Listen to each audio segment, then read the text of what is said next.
Hey Aquarius, welcome to LettiSpeaks, Aquarius, and I would like to invite you, if you are new to my channel, to like, share, subscribe.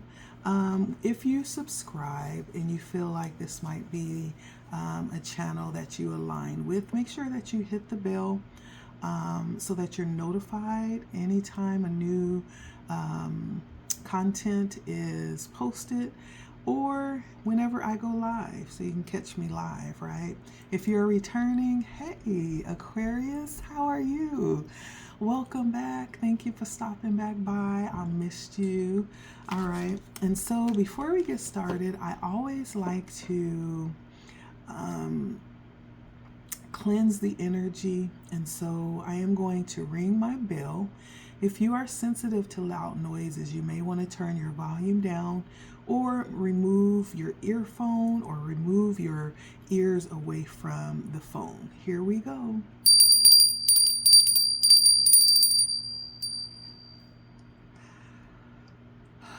All right, perfect. So Aquarius, today we're talking about the energies that are coming in for you around this full moon in Aquarius. So the full moon in Aquarius is coming to bring regeneration, to bring renewal.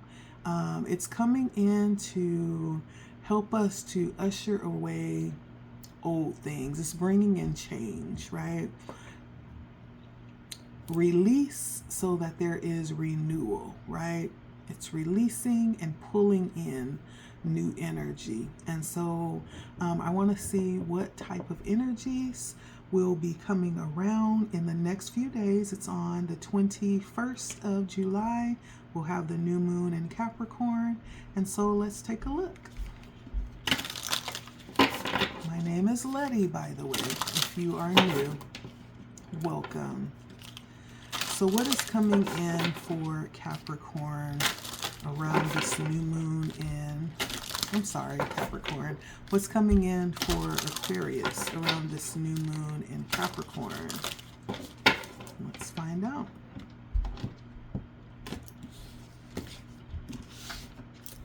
What is coming in for Aquarius?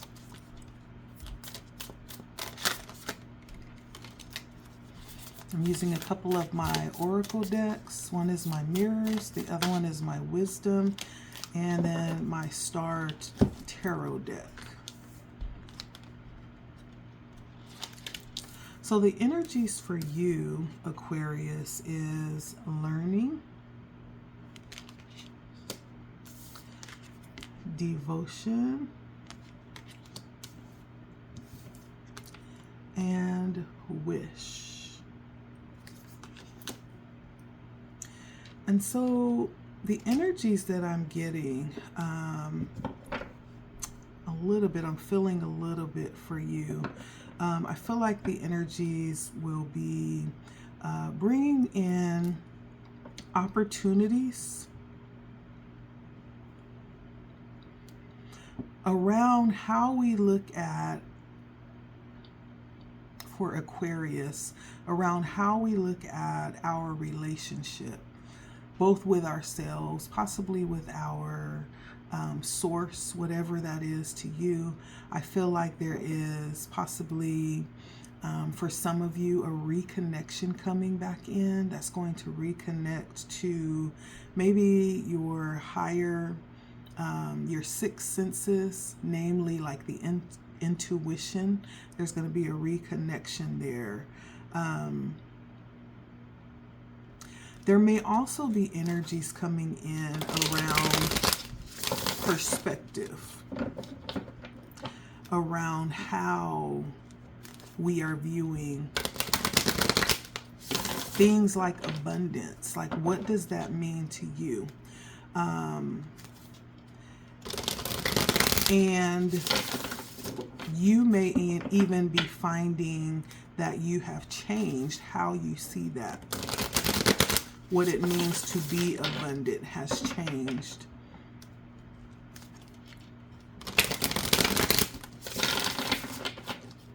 With learning, devotion, and wish,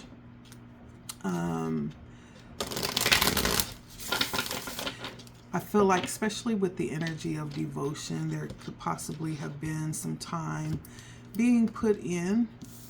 As I'm looking at this card, it looks like personal time, like some work being put in the background. When we talk about devotion, this is usually time that no one else sees. It's the work that we're putting in on ourselves. And not everybody gets to see that. This is something between you and your source. And so you could have definitely been kind of in the background doing some deep inner work for the past 6 months.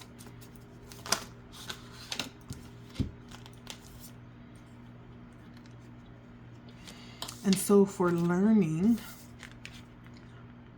we have the 9 of Swords and the 8 of Cups. So there's definitely some things that you're learning to release. I feel like one of which could be worry. There could be some worry that you're releasing or that you have learned up to this point. This is really about looking back towards the beginning of the year and taking a look and seeing how much we've changed, how much we've transformed, and how much work we've put in, that we've been successful on ourselves, right? And so this may be one of those things that you've received lessons around and you've learned to release the worry. With the 9 of Swords, that talks about that energy, and also learn that there's still, for some of you, greater things that you can strive for. And some of you are, in fact, you've learned that there's more and you're going for it.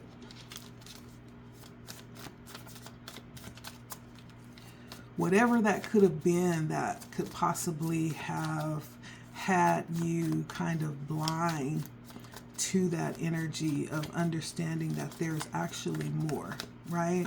I feel like that blinder has been taken off, and to your surprise, you're like, what? Okay, let's do it, right? I didn't even realize that was an option, you know?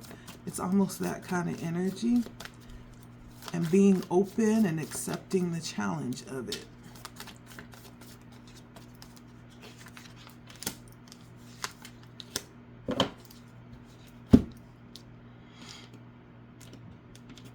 For devotion, I have the 8 of Swords and the 6 of Cups.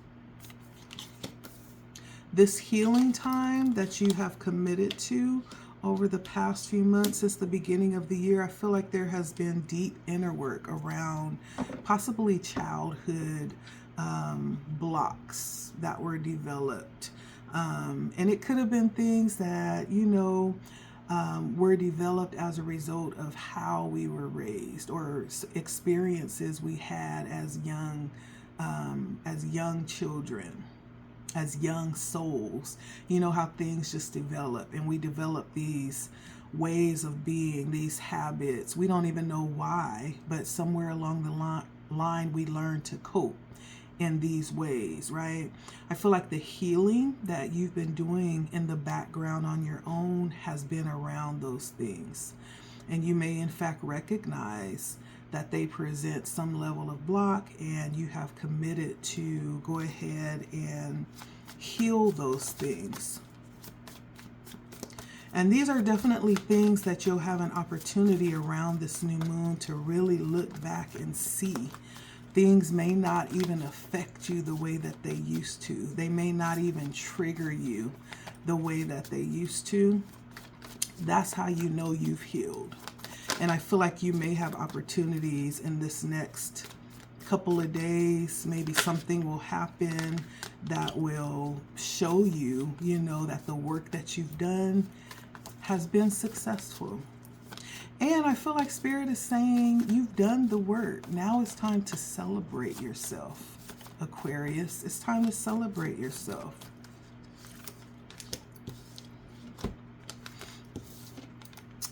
I have Wish here that came in with the Hangman and the Emperor. And so this full moon may in fact also bring in, with the work that you've done, I can't help but look at the butterflies, right? You've been successful. Spirit is saying that.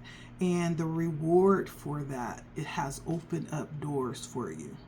Possibly there were some things that you desired that you've been waiting for. Possibly around being more autonomous over some area of your life. Because the Emperor brings in this very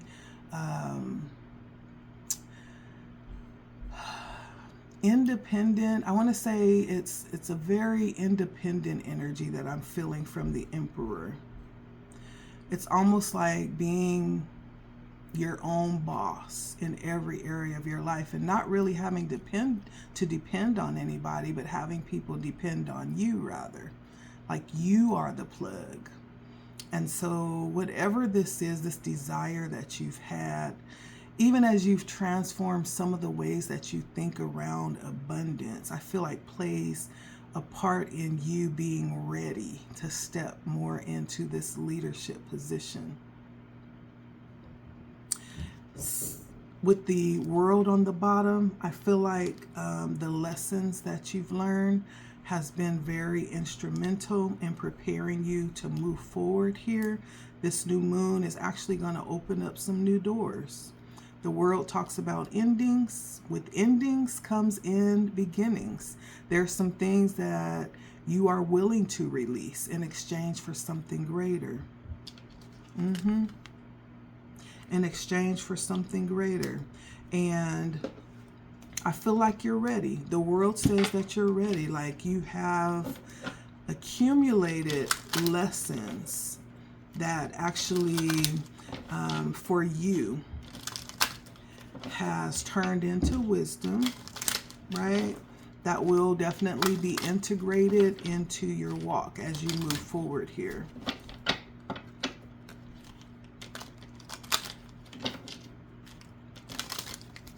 I really do feel like you've passed, Aquarius. The world also gives me that feel too, like passing a major grade, you know, it's almost like graduating. And so good job, Aquarius. I'm proud of you. Let's see, any more energy that we need to know of? Any advice around the energies coming in for Aquarius? Any advice for Aquarius for this new moon? All right. So we have the Chess Queen, the Hungry Ghost,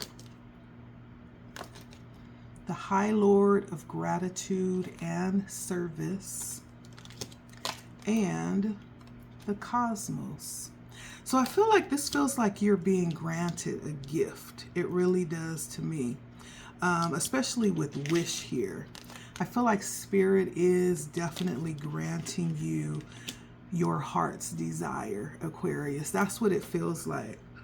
But along with that comes the need to really understand before you get there and have a plan in place, right? Especially as we've walked out of cycles. This new moon is about cycles as well, and ending cycles so that we can start something brand new. As we walk out of cycles, it's important to remember and not forget where we came from, so that if we're ever confronted with the option to step back into that old cycle, that path, there's a strategy in place that will help us to make a different decision. I feel like with Chess Queen, Spirit is asking you to really strategize your way forward, really envision and engage with what it is that you are doing as you move forward. Part of this is actually trusting as well, not having to question, be all up in your head, or trying to find ways for you to figure things out, right? When I say strategize, I don't think that's what Spirit is meaning. Trying to control the situation. Strategy means, taking care of those things that you have control of. Anything else, Spirit is asking you to release it and trust, right? Release it to trust. Don't try to manipulate or control the issue, those things that you can't control. Accept what you can't control and release it to the universe. Release it to the Creator, to Source, to handle that, right? Because remember, we're co-creating, and we get the privilege of being able to do that. And so we do what we've been given, what's in our control, and then we leave the rest to the Creator. But part of that is, through the co-creation with the cosmos, there's this energy of creativity that we are apt to tap into. And I feel like that's an energy that's given to us to help us to be more autonomous, right? As we're co-creating, right? It's Spirit's way of giving us a little bit more of the responsibility, right? Through funneling this sense of creativity through us, I feel like you're going to feel very creative.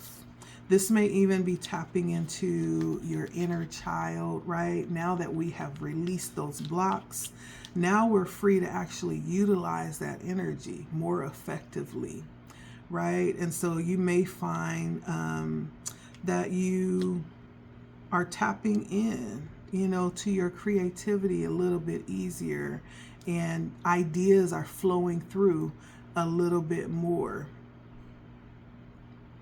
There's a couple of things that Spirit is asking you to watch out for.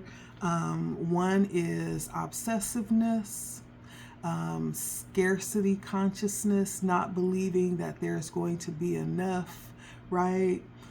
We all have what we need, right? We all will be given what we need along this journey. And there's enough for everybody. And so there's no need to cling to energies like obsession or lack consciousness or scarcity or even attachment, right? And so Spirit is asking you to watch out for those energies, because there is the energy of selflessness, humility, and the ability to move in conscious action.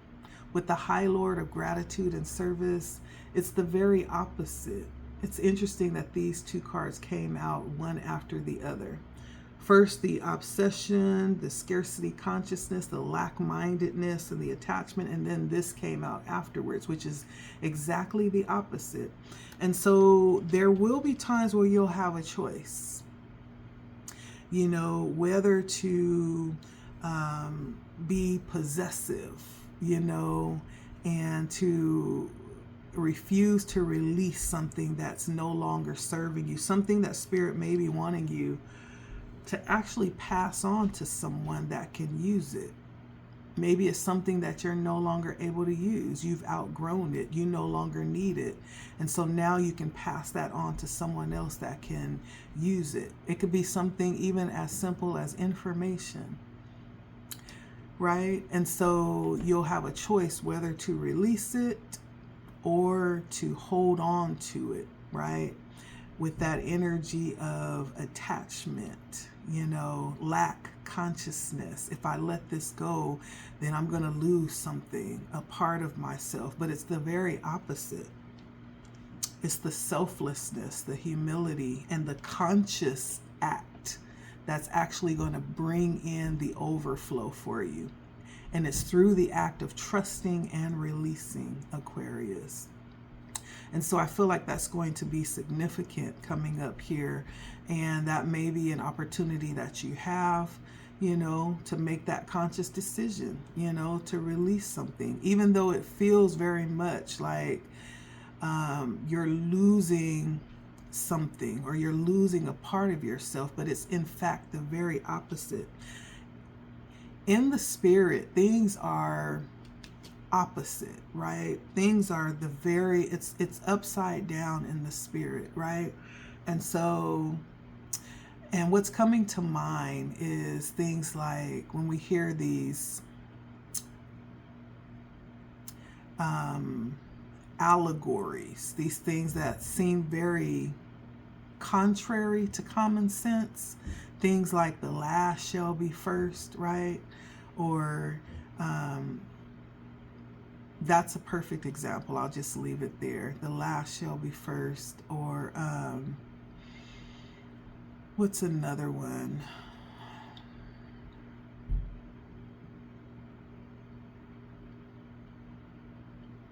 I can't think of another example, but that's a perfect example. The last shall be first. I can't think of any other ones, but I hope you get what I'm trying to say. So in the spirit, it is very opposite, right? And many times it's the most insignificant that actually ends up being most significant, right? It's things like that. And so that's what I have for you, Aquarius. I hope that helps, and I hope that made sense. I hope that was something, you know, that you can relate to, and it tapped in to your experience this far. And so this new moon coming in is actually good news for you. I feel like there's lots of good things and good opportunities headed your way. It's about being prepared for them, right? And releasing what needs to be released so that you will have open space to receive these things, okay? All right, Aquarius, that is for you. Thank you so much for stopping by, especially if you have shared. If you've shared, if you've liked, if you've commented, like, I appreciate you guys. And I don't say that lightly, like I really do. And so thank you, thank you, thank you. I appreciate you. Remember to like, share, comment. If you're new, subscribe, hit the bell so you'll be notified if a new piece of content is uploaded or if I go live, right? I'd love to talk to you in real time. Until next time, Aquarius friends, take care of yourself and love you, in case nobody told you today. Till next time, it's been LettiSpeaks.